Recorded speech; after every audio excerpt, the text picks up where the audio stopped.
Dr.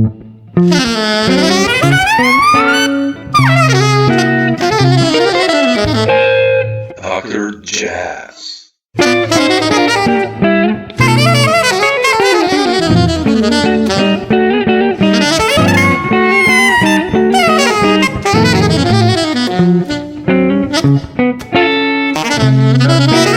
Dr. Jazz. Yeah. Now I remember. Yeah, it was a long time ago though.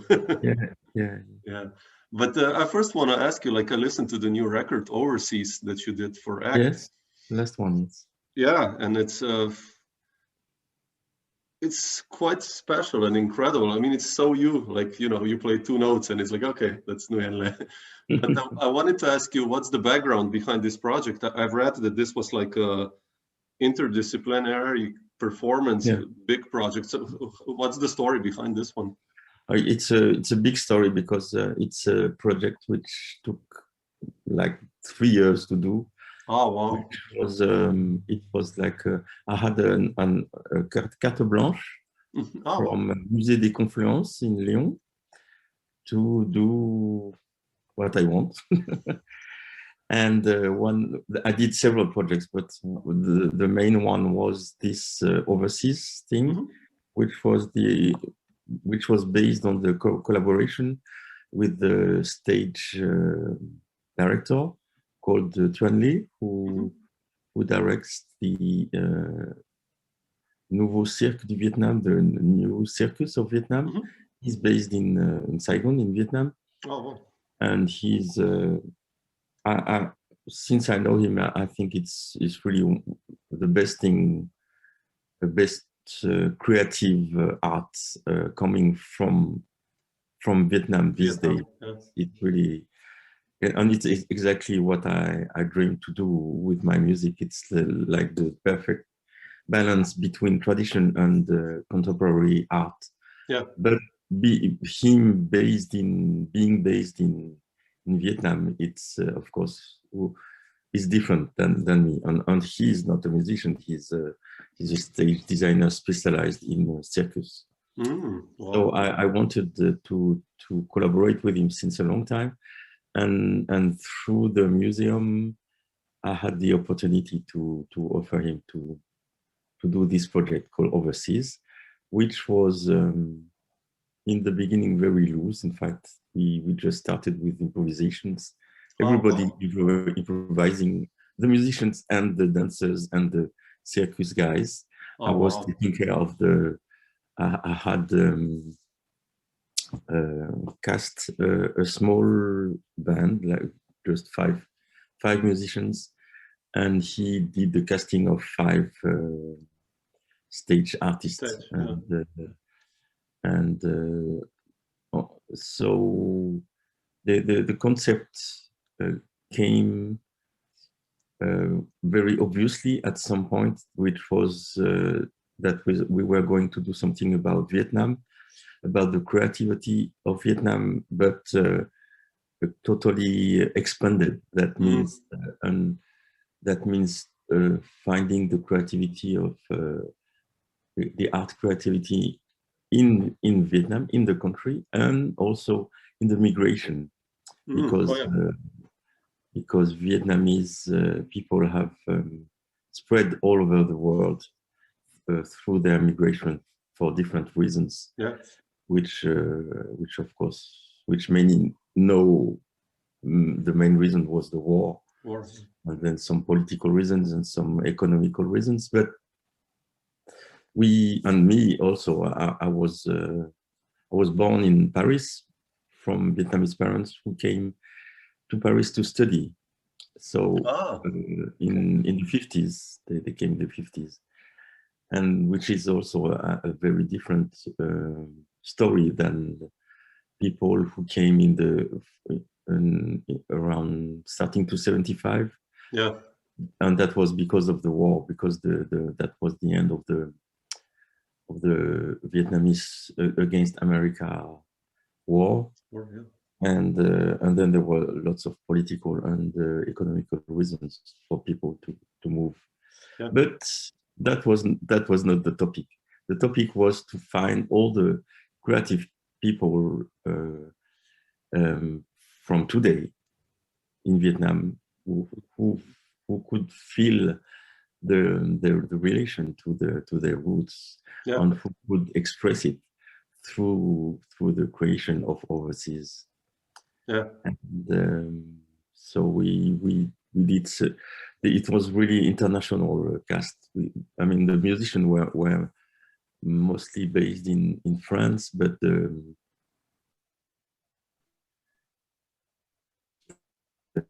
were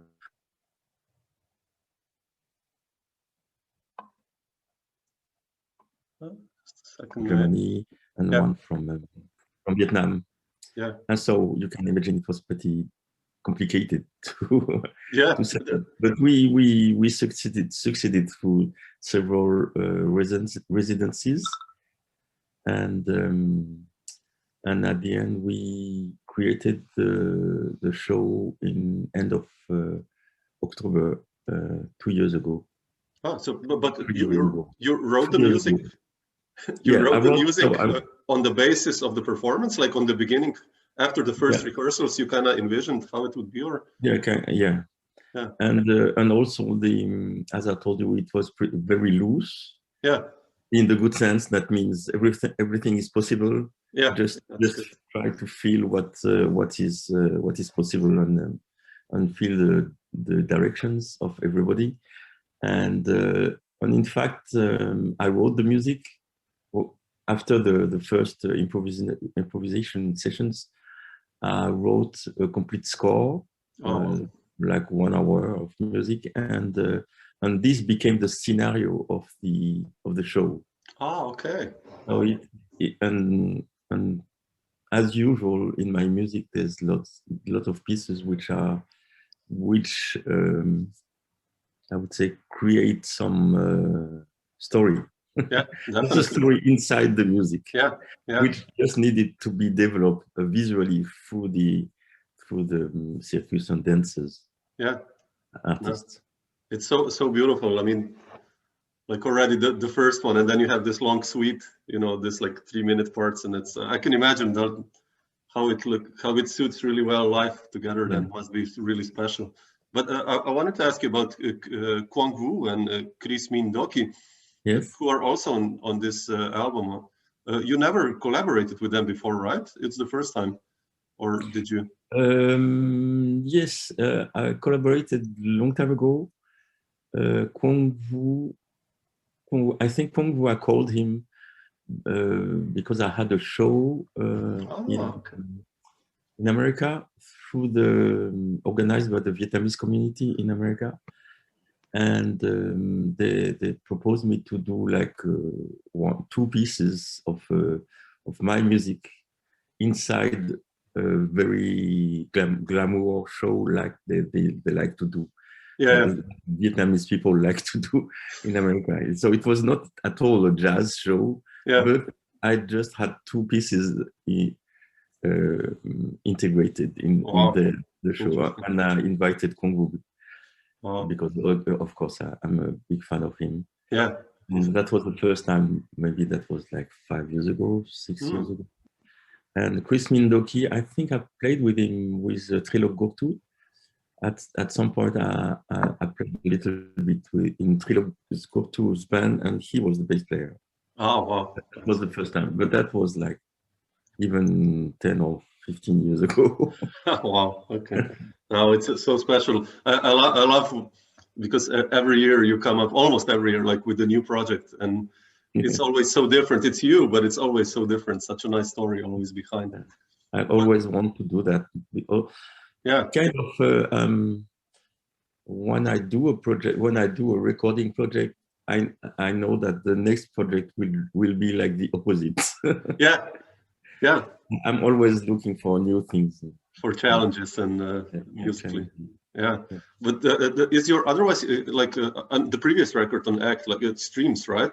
Yes. With the quartet. The quartet is still working otherwise, or? Yeah. We working. We have some gigs coming in this summer.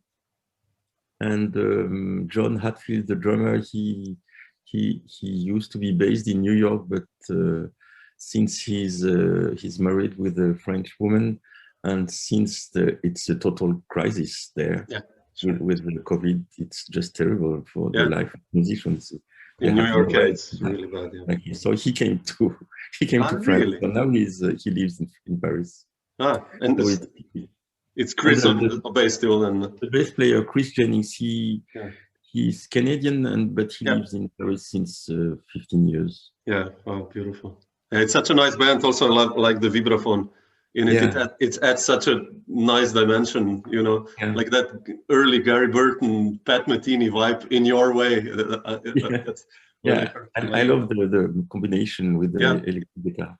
Yeah, and of course my sound has nothing to do with Pat Metheny. No, sure. But I like, because the vibraphone is so pure, and my sound is not so pure sometimes, and it gives lots of light to to some noises I do. Noises, but it's like, you mentioned your sound. It's so funny, like, because even if I listen to you, if you play with other people, with Vince Mendoza or I have on so many records, your sound is really so recognizable, which I think nowadays, or even like 20 years ago, it's so hard to get this original sound in jazz or in fusion, I think, because there's so many musicians, incredible.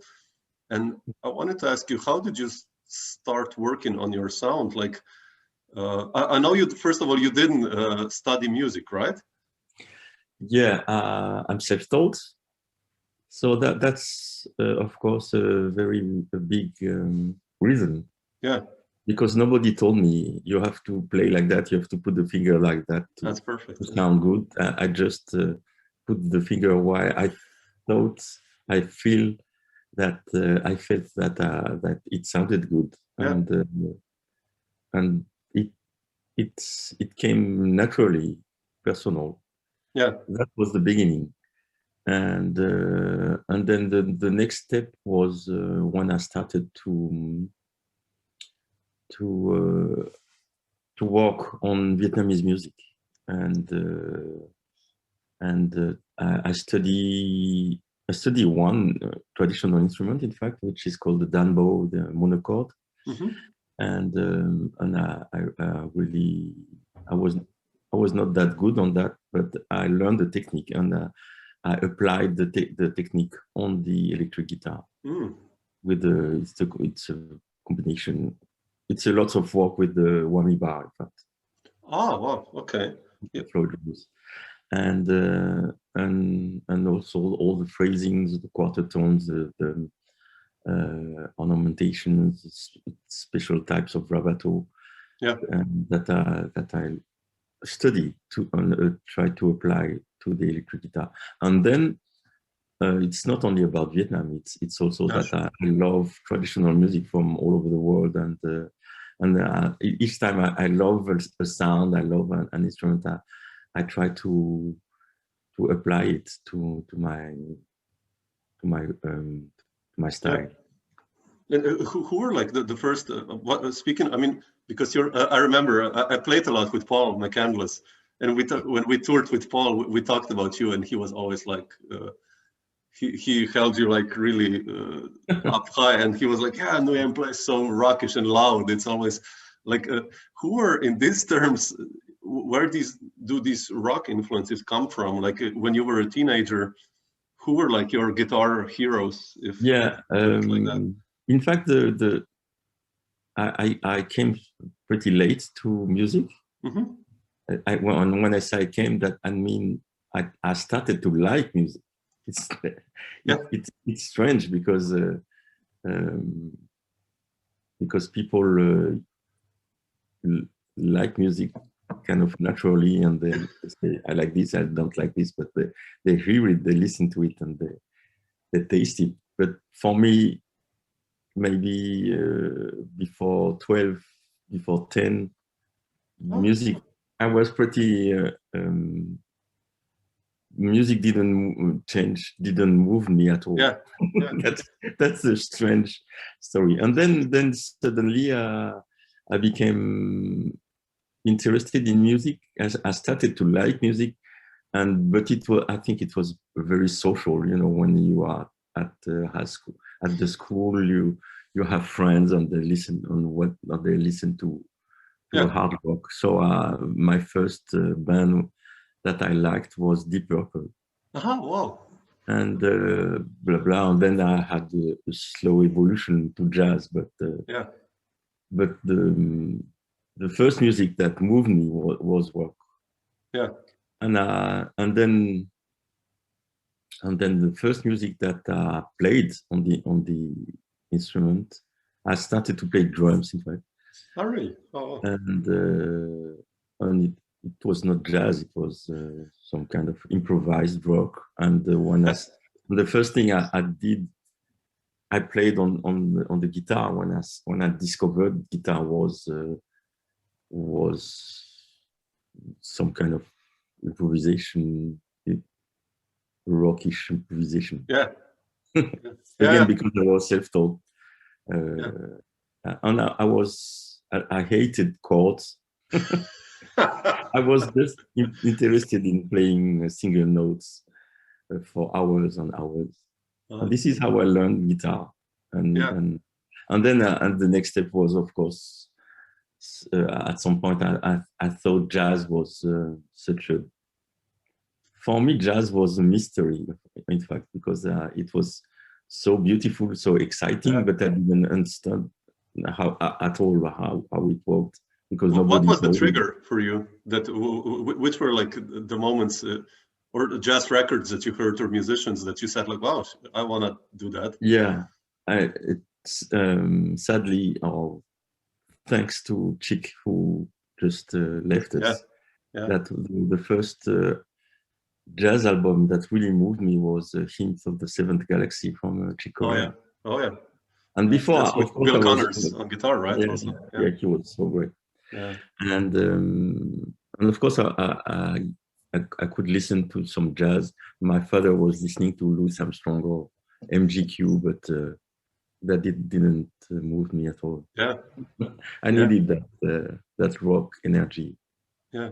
Did you check also like those fusion guys that then came like in the 70s, you know, like all this Aldi Meola, John McLaughlin movement? You also checked those guys out, or? Yeah. Aldi Meola, no, I didn't like him very much, but John McLaughlin, he, of course, or he's such a giant. Yeah. Mahavishnu was a big rock in my story. Yeah. But where did you? I mean, you mentioned all the traditions. Yes. And I mean, when I listen to you play, you use a lot of also like pentatonics and this legato style of, you know, I love that. It's like water when you soloed. For me, it's like a river that goes so naturally. Like where did you pick up these ideas, or they just started coming when you started improvising, like your technique wise, let's say? There's one thing that I always love in electric guitar. I mean, for me, one of the main differences between acoustic and electric guitar is the sustain. Sustain, yeah. And this, for me, the sustain is that length of the note gives the vocal dimension of the note on the electric guitar, and that this is something which is why I don't play acoustic. and in fact, I have been always obsessed to have a vocal dimension on my guitar. That's also very important. And also, if you talk about those glissendos and those that kind of fluidity legato, it really comes from my love of that vocal dimension. It's also when you solo, do you envision improvisation like that? Like as if you're talking? Sometimes when I listen to you, it's like the phrases, it's like, you know, every solo you play tells almost a story in a way. So it's, how do you start a solo, let's say, when you improvise? Because you also take space in the beginning and then you like push it always. Yeah. Incredible. I mean, there's a rarely kind of predefined concept. Yeah, okay.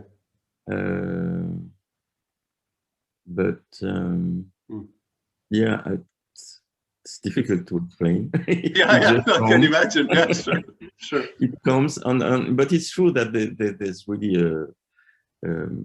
a story that I try to express. At the same time, I mean, it's a huge combination between rational systems which are typically jazz. I mean, if you're a jazz man, you have to know all those scales and all those complex chords and this I know. But I mean, it's like we say in France, we say once you have learned to bike, you know to bike. Forget it. Yeah, that's it. And so for me, it's kind of thing like that. When I improvise, I try not to think. But of course, I'm thinking. Because I know all those things before. But at the same time, when you're on fire, you should not think. You just have to put some light. And so the story comes naturally. I think that the story comes later. The main thing is the inspiration and intention. And for me, intention is very important. That means when you play a note, you have to put all the weight of the love of that you can put on that note. And all those notes which have to be strong and intense and meaningful, at the end they become a story. Yeah, nicely put. Yeah, beautiful. But no, I don't want to go like. I listened to Ultramarine the other day also. Oh, yeah? And it's like already in the beginning. I mean, we're talking about the 80s, right? Yeah. And I wanted to ask you, how was it like for you in, let's say, beginning of the 80s, mid 80s, to establish yourself, or how was the music scene in general in Paris for you, like and to making a name? I mean, like, how was that for you? I mean, like, if you can remember the situation. That was really my beginnings. Just before Ultramarine, I was learning jazz, in fact, I must say. And when I mean learn jazz, that means I was eating the real book and playing standards and having a big guitar and playing in jazz clubs for nothing. And this is really how I learned to play. And so that I was coming from my bebop period, and so you did like all the bebop and standards and all that. Yeah. Oh wow, I didn't know that. Wow, that's so cool. And I still love to play standards. I love standards. Yeah, but it's just that for me, it's about urgency. Yeah, I think it's less urgent today to play standards. Yeah, sure. And it has to be meaningful again to what we live today. Yeah. So come back to the Ultramarine. So and then I was also playing bass, electric bass. Oh really? Which I started to play just because I needed to work and to meet musicians. Yeah. In fact, because self-taught, that means if you're not in a school, you're very solitary. In fact. Yeah. And I was really missing to meet people, to meet musicians, and I grabbed the bass because at that time, especially at that time, there was the bass players were very much in demand. And so when I started to play bass, I had a lot more opportunities to play and to meet people. Interesting. And so I was playing in a band, playing bass in a band where we were playing modern standards like Wind Shorter. Okay. from the real book, and there was a piano player called Mario Canonge from French West Indies, from Martinique, and so we were together in that band. We were playing that kind of modern jazz style, and but then when the rehearsal was finished on the off moments, we just played whatever, and he started to play the music from his country, from his, so it's called Begin, Zouk, also salsa, and I was totally fascinated by that because it was the first time I could hear that kind of music in front of me, and then I said we have to make a band with that, with our own thing. Of course, we have learned to play modern jazz, but now we have to do our own thing, and this is how Ultramarine started, and with the idea of doing our own music. But then you switched to guitar because you had Etienne Mbappé, right? On bass, but Etienne came later because the first period of Ultramarine, it was a little bit different lineup, but still, of course, there was always Mario on piano, and also Bago, he's the percussion player. He was always there, but the rest of the band changed, and I think it was maybe in 86 probably, or 7, we had a change, the big change in the band, and we integrated Etienne Mbappé and Mokhtar Samba at the same time. And they brought a super different and super strong new direction to the band, which was just Africa. That's the African direction, because before it was fusion with jazz and West Indies, French West Indies style, which is totally different. Even if they are black, those guys, and if you compare to West Indies music to African music, it's just totally different. And so we learn, Mario and me, we just learned that African music and those rhythms. And I learned so much, especially about rhythm. In Marine. It's so cool. But it's funny, like you know, when you listen to those records, you know, later Richard Bona came, did his thing, and I didn't know, you know, when I found it so, like, it's amazing what he does still and did. But then I discovered you guys, and I was like, damn, you guys did this, like, you know, 15 years earlier, kind of the same, this vibe, you know. I was like, wow, okay.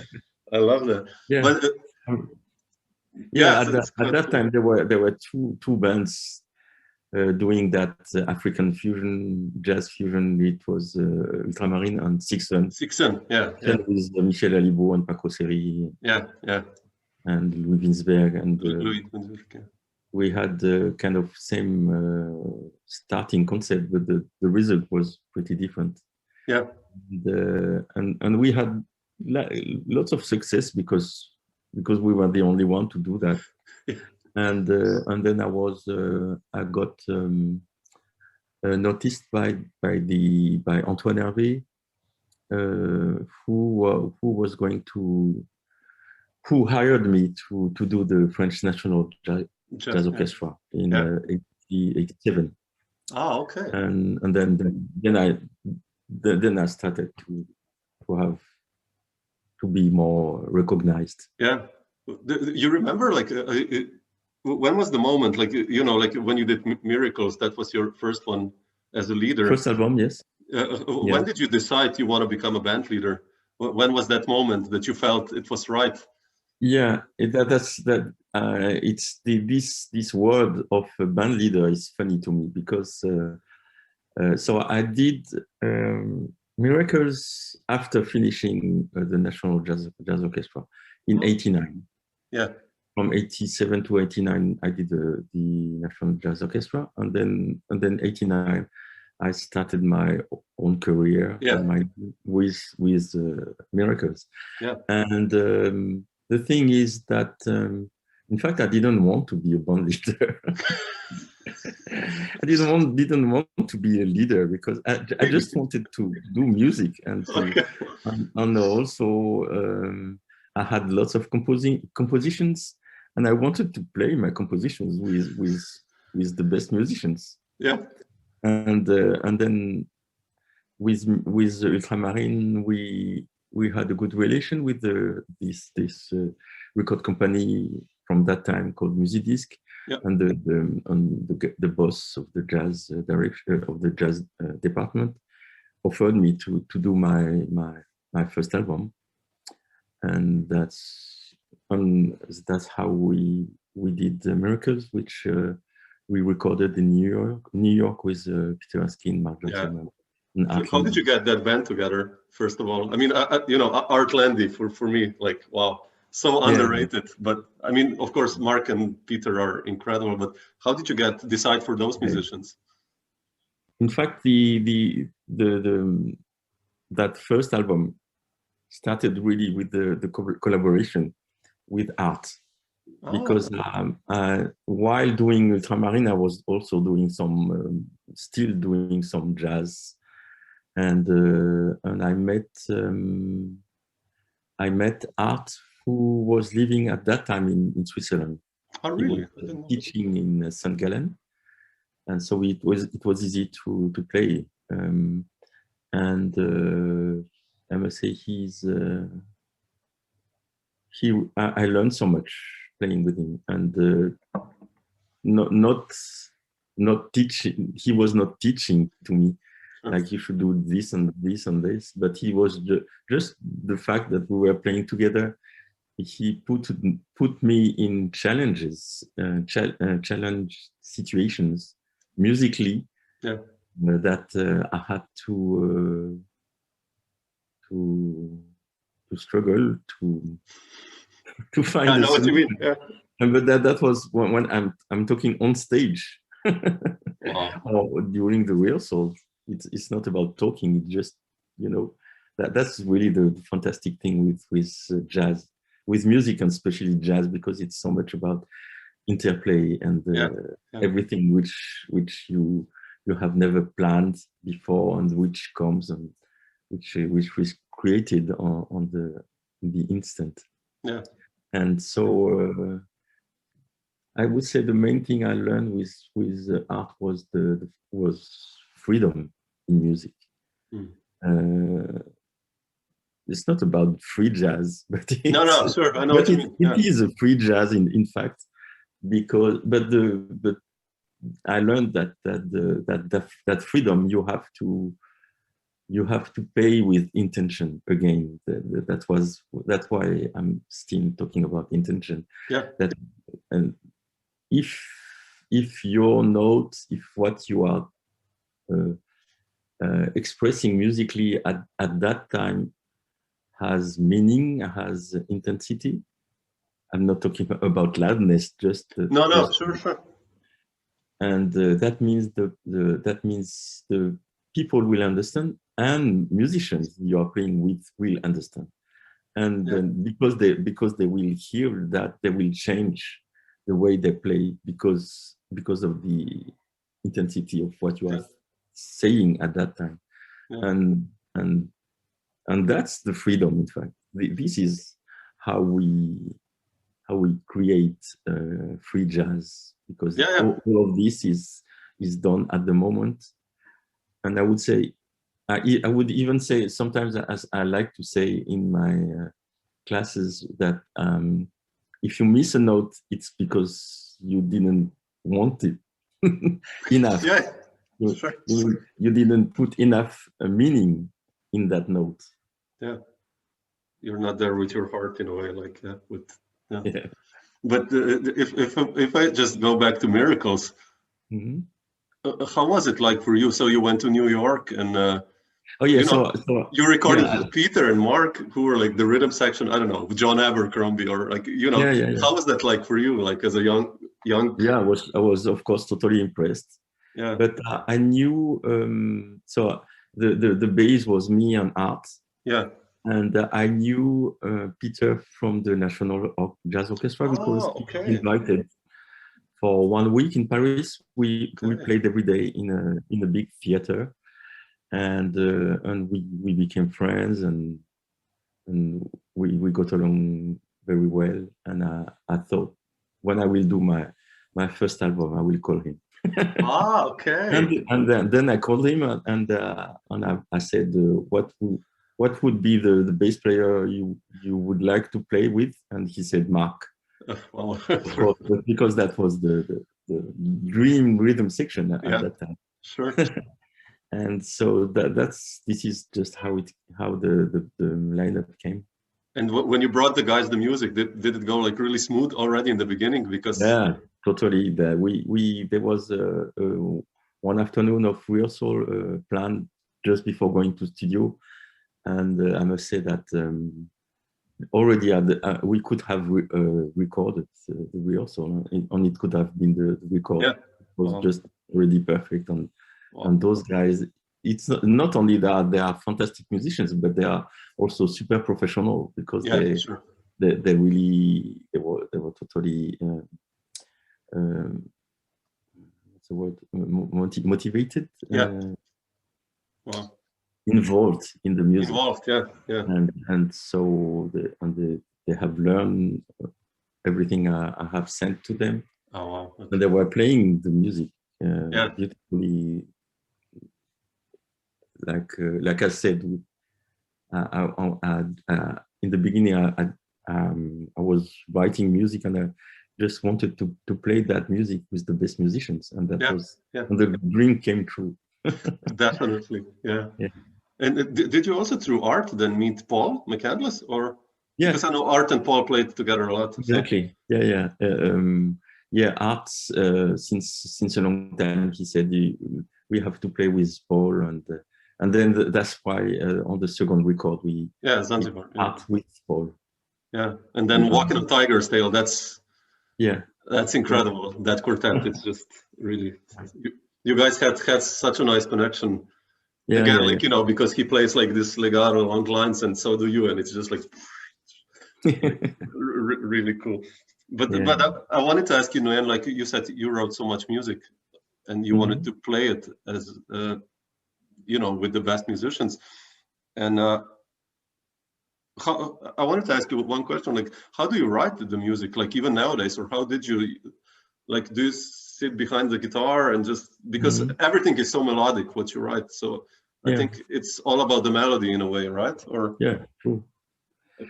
It's everything, every line has to sing, and of course because it's jazz, it's a combination with harmony.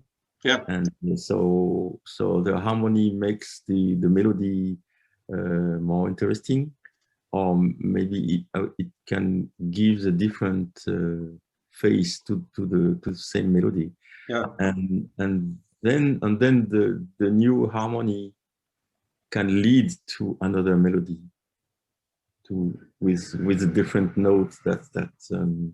Because through modulation you go to melodies which are unexpected. But how do you usually start? Like you start with one melody, and then you go, like, how do you develop a composition? There's tons of ways, in fact, but I think, I mean, the two main ways are start with the melody and harmonize it, or start with the harmony and finding a melody on the top of it.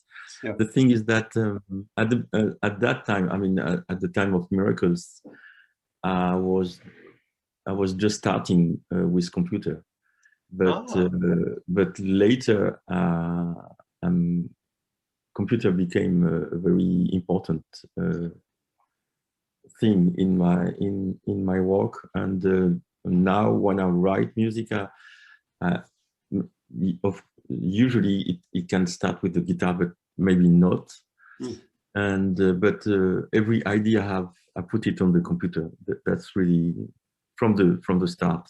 And then I combine things, I loop things, and you come up with a melody. Computer is very important. I think I could not be the same musician without computer.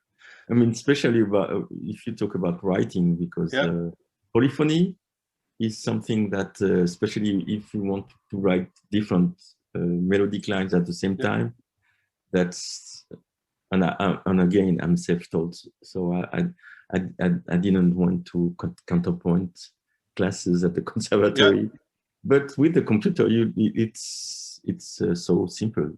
You write a track with that melody, and then you write another melody. And if it doesn't sound good, then just find another note in the melody.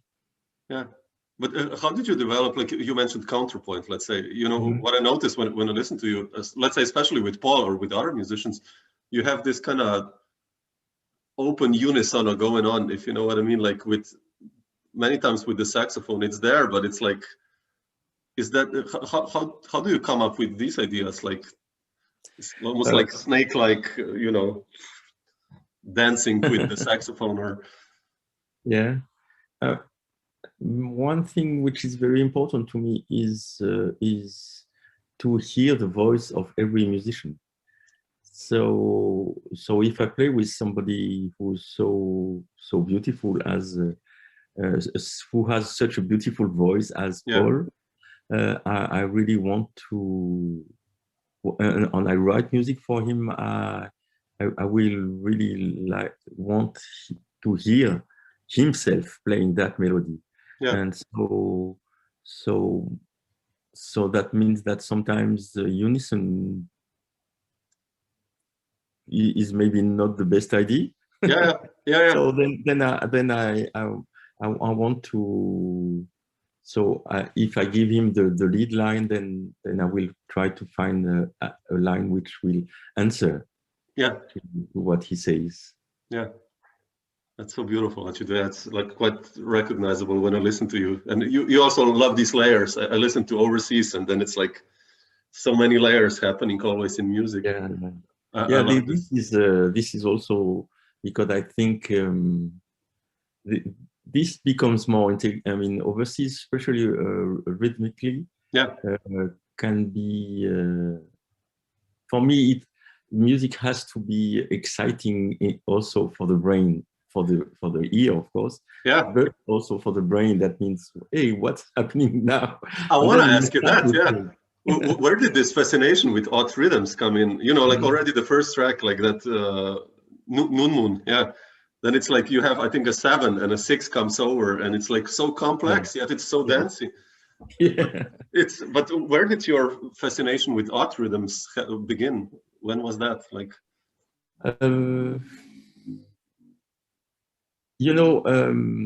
We talked about challenge, and when I started to play music, I found that my main weakness was rhythm. Wow! Really? Wow! And because I was not born in Africa, and again, nobody told me what is the groove, and then I learned what is the groove with those guys. And then I think Maghreb and France with Karim Ziad was also a very big step if we talk about rhythm, because it's a record about, of course, it's a bit between jazz and North African music, but as it is based on traditional pieces, all the tunes with the women, it's based on traditional rhythms, and so that means those and all those traditional rhythms, they have to dance, they have to groove, and for them it's not complex. It's just a different style of groove,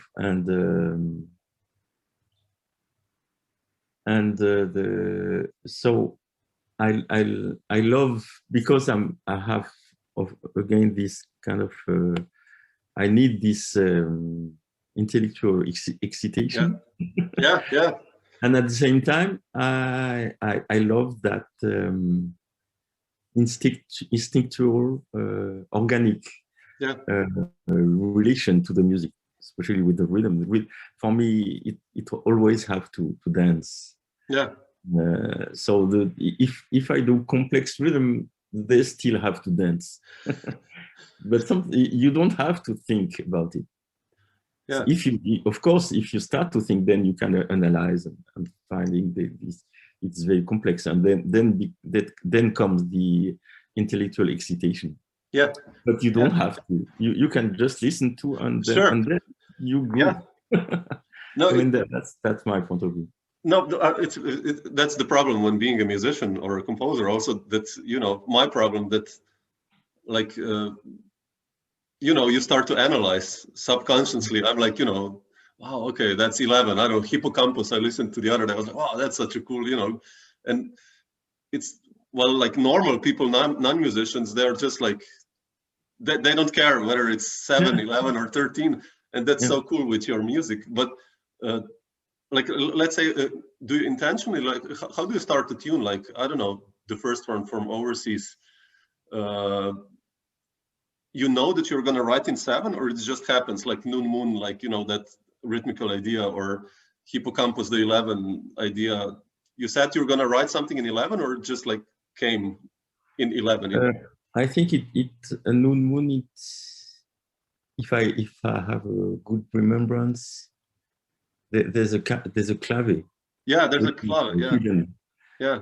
And it's as every clave is the basis of everything. Okay. And I think it's 3, 5, and 7 or something like that. Okay. I mean it's or it's 5, 7, and 9. I mean Okay, those, I'll check it out. Okay. Odd numbers adding one. I mean, if you start with 3, then the next odd will be 5, and then 5. The next odd will be 7, and then the next odd will be 9, etc.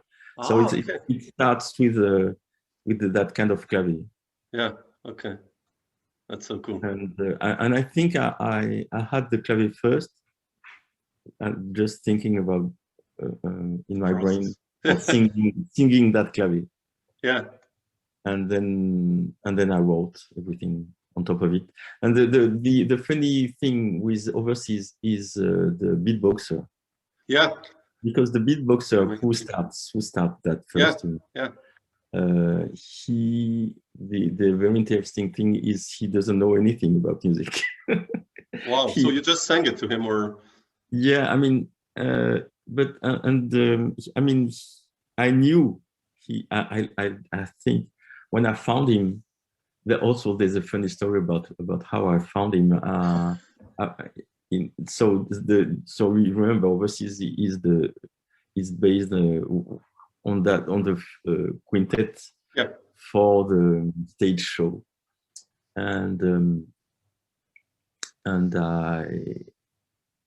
I think in the beginning we were 4, and then I was really in need of a bass, but it had to be Vietnamese because of the overall concept about Vietnam. So I was looking on internet about Vietnamese bass, and I didn't find anybody who could fit with my music. But I found a crazy guy who had a YouTube called Bass Cannon, and the beatboxer, they do the kick, and they do like electronic bass, like sounds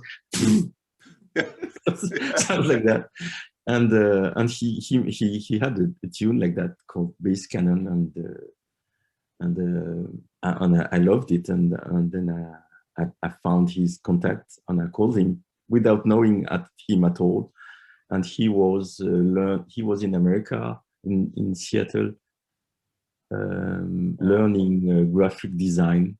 Wow, amazing! And then I proposed him to join the crew, and And the first time we met, and of course I sent him some music before, but I knew he was not a trained musician. Yeah. And also the problem with beatboxers is they are very much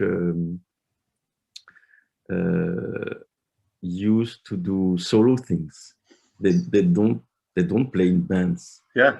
So he didn't very much knew how to play in a band. He didn't know even like time things, just keeping the time, like we know how to do we have to do with jazz. And because when you play alone, you just do what you want. Sure. So he had to learn all of this, but and at the same time, I didn't want to put too much pressure on him. So I didn't want him to count, for example. Yeah. So there's some things he could learn, like 7. He learned it pretty with instinct, but no, I didn't want to teach him 11 or 5 plus 9. And so that's the funny thing with Nguyen. He starts this, but he's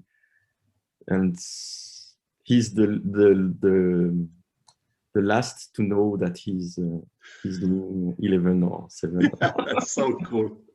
That's so cool. And I love that. I love that. I also, that's part of the great life of jazz and music, but especially jazz is about meeting people and meeting people which are totally different, which comes from a totally different style or generation.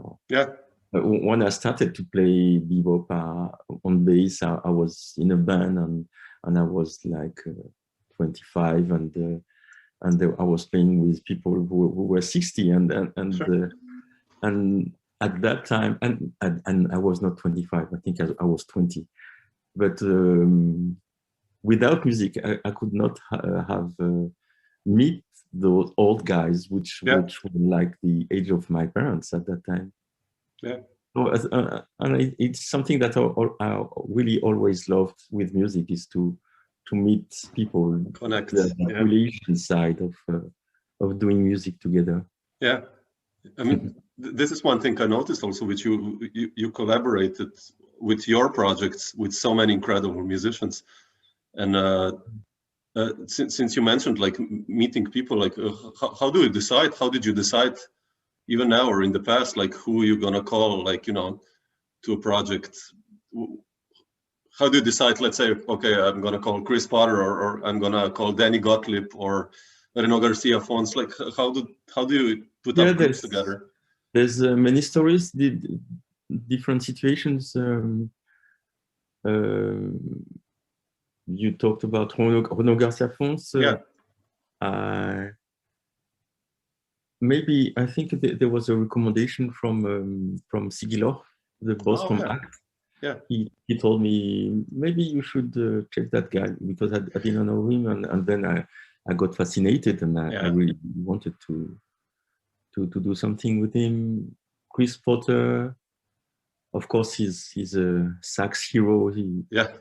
Just the best of the world, and I think I had his contact through his girlfriend. I called his girlfriend. and some others, I don't know them at all. I mean, like the beatboxer, I never met him. I just got hooked on the internet by him, and then it works. I like those surprises. Also, like calling somebody that you don't know at all. But you just need some trust, and I always like to make them feel that it's relaxed, and so it works. Usually, it always works. Yeah, definitely. Yeah, I mean, when you listen to recordings, yeah, it seems to work. So. But Nguyen, not to take too much of your time, I just wanted to ask you also one question. Like, how do you decide? You've done also, you know, I know you said you challenge yourself with every project, and how do you decide, like, to do like you know, beside playing original music, you also do projects like, you know, Jimi Hendrix and the Pink Floyd one, and even that the Songs of Freedom with so many other tunes. Like, how do you decide? I don't know, to do Pink Floyd or Jimi Hendrix? When do these decisions come from, or on what are they based? Yeah, again, the different many different ways. Hendrix, that was it's a very long. It's a project that I had since 83, I think. Wow. And but it's funny, it didn't start with my own idea as my own idea. I had there was one festival producer who was looking for jazz musician playing the music of Jimi Hendrix. Ah, okay. And then I got recommended through another guy. Yeah. And this is how we. And then at that moment, I would say Hendrix was not my favorite guitar player. when I was young, Hendrix was he was too raw for me. You know, when I was 15, he was too raw. That means all this viscerality. Yeah, like kind of dirty almost, and like guts, you know. Yeah. All the blood, all this. For me, it was too much when I was a teenager, and it was. That's why I prefer Deep Purple. Yeah. Deep Purple is more polished. Yeah, like Ricky Blackmore. What I mean.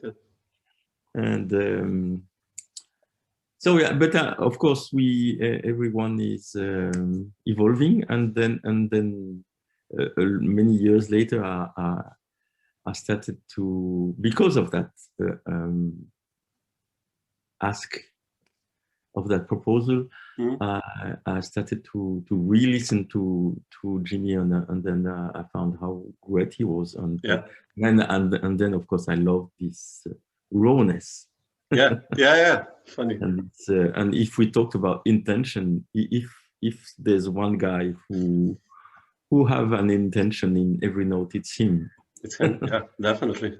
Yeah. And so it started very naturally. We just the idea was just to play the tunes of Jimmy like they were standards. Like we have the chart, the singer plays the line, and we play the song, and then we improvise. Yeah, it was very easy, and it was super fun, I must say. But how did you make the arrangements? Like, you know, I think Purple Haze is like 15, I think, or like how do you make the song your own? Because you made them your own in a way. But so there were two steps in that band. So when we started, we just started very easy. No, in fact, no arrangements. We just played the tunes and improvised on that. And then at some point, I decided to do the record with acts, and then I knew that I had to be more complex than just having fun. Yeah, that's true. So then I started to think about arrangements, and arrangements. And of course, you know that how much that topic is important for me. Yeah. Because the arrangement is many times it's about writing a music over the top of another music which already exists. Yeah. And I must say, a music which doesn't need me. I mean, Jimi Hendrix doesn't need me. No, I know what you mean. Yeah. So, but every time, and the Vietnamese music doesn't need me, and the African music either, and the Pink Floyd either. And so then comes the big question: how can I justify? Yeah. How can I justify to put my music on top of that music, which is so beautiful and which doesn't need me? And then comes those questions of how to possess it. And it's a mix of it starts with respect and love, and then when it comes to what I'm going to put on that, I don't care. Yeah, because then and that's also it's a very important topic when you, especially with the music gods like Jimi Hendrix, because there's also some I would say ayatollahs of those masters. Or even Pink Floyd, that's even more touching. Yeah.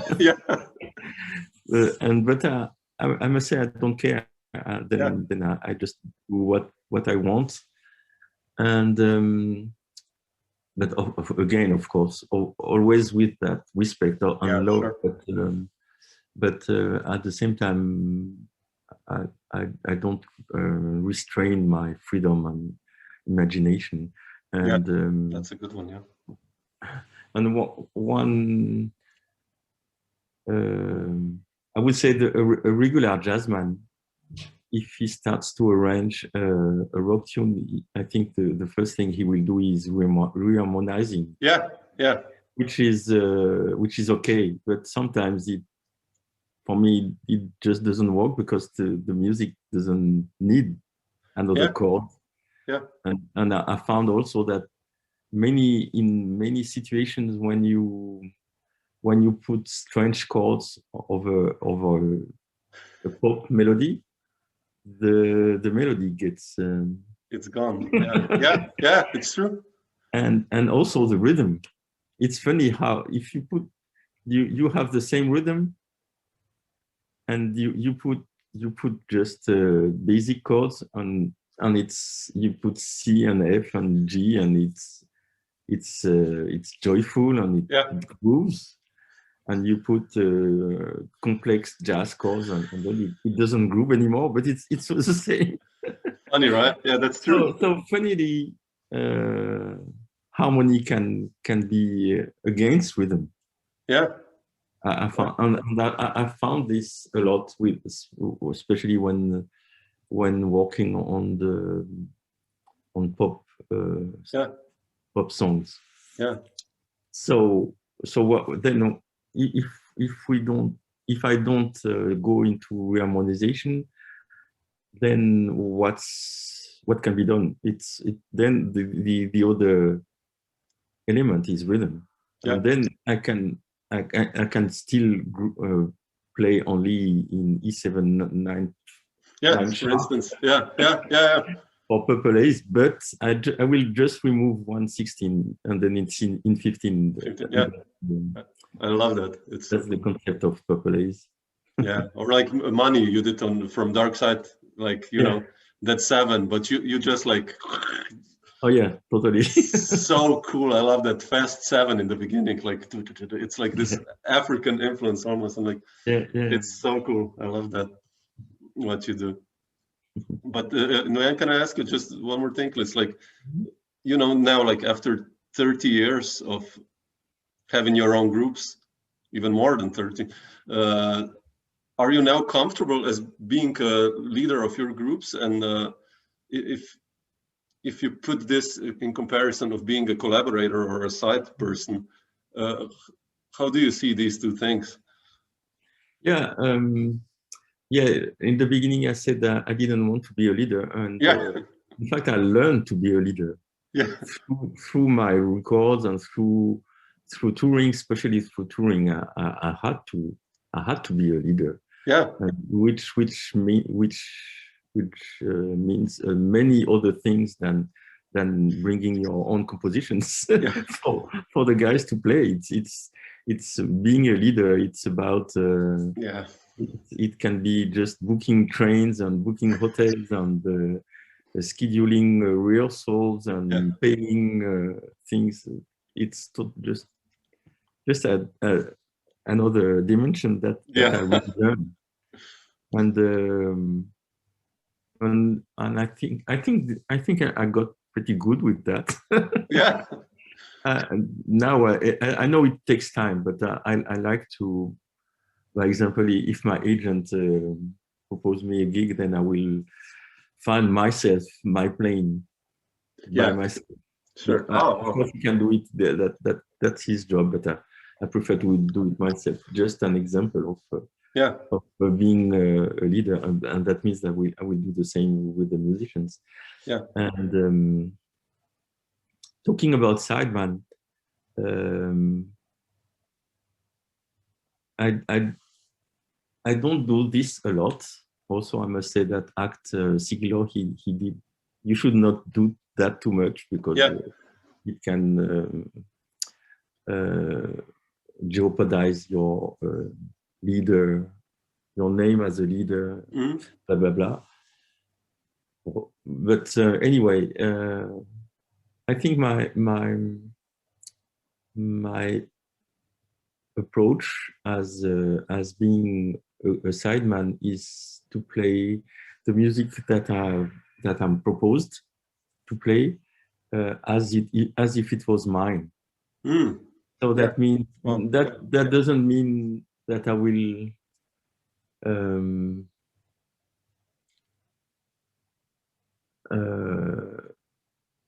that doesn't mean that I will change the melody or talk to the director to say that you should do that and like that, and I could play like that, and it's not at all that. It's totally the contrary. In fact, it's about taking that text that I have to read, and trying to play it with my own voice. That means that with all my heart, my identity, and to make it sound the most beautiful possible, like play my own music. Yeah, no, it's like with Paolo. I hear that when you played in Metamorphosis and Angel, like his quartet. I think this is what you mentioned now. I hear that so much. What you say. But Paolo he's so loose as a leader. Ah, really? Yeah, Paolo he brings the music and then you do what you want. He's not the directive at all. We can compare with Vince Mendoza. Vince Mendoza, yeah. Vince is a real conductor. Yeah. And composer, but that means he writes every details that he wants, and then if something is not written, then you can maybe have the freedom of taking that phrasing, but at the same time he knows the identity of each musician. Yeah. He kind of he's confident.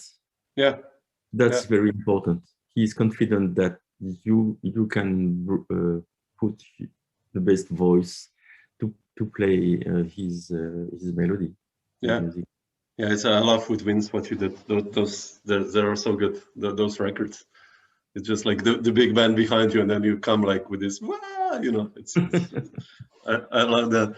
But okay. And I really like one last question I wanted to ask you. Like, you also did some work as a producer, and I wanted to ask you, like, how do you approach a project as a producer, aside from being a sideman or a band leader? You've done so much work with Celine Bonassina or Dafer Youssef, and how do you approach your role as a producer in a project if people contact you? Yeah, this is very much related to my other hat as a sound engineer, because I do this more and more. I mean, I'm mixing my own records since Hendrix, in fact. Yeah. So Wow. 2002, I'm doing all Everything. the mixes of my own Wow. records, and then people know it, so they start to call me to do that thing which I love to do. I always love to do it. Just about time, if I need because I'm pretty long, in fact. I mean, I'm pretty slow. Yeah. Because I want every detail.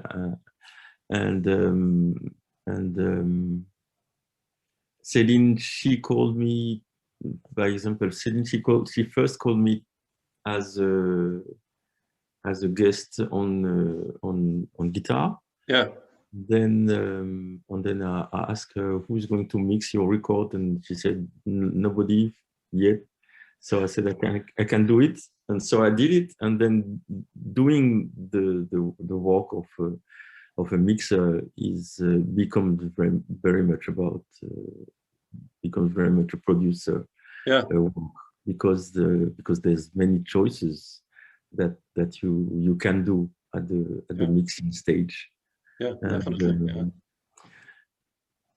In a way, it's we talked about sideman. Being a mixer for an artist is another type of sideman. Sideman, definitely. Yeah. Sideman.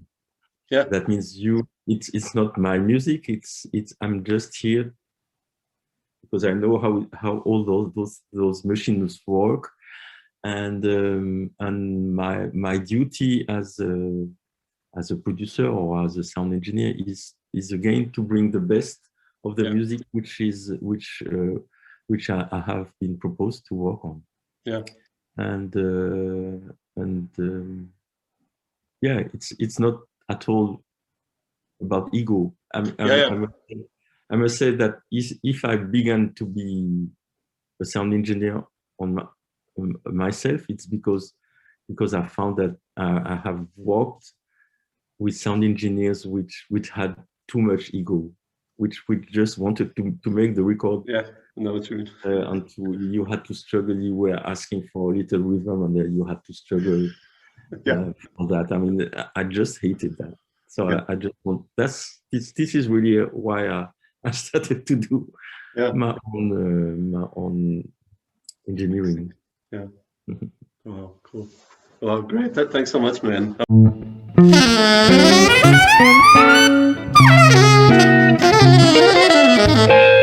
Dr. Jazz.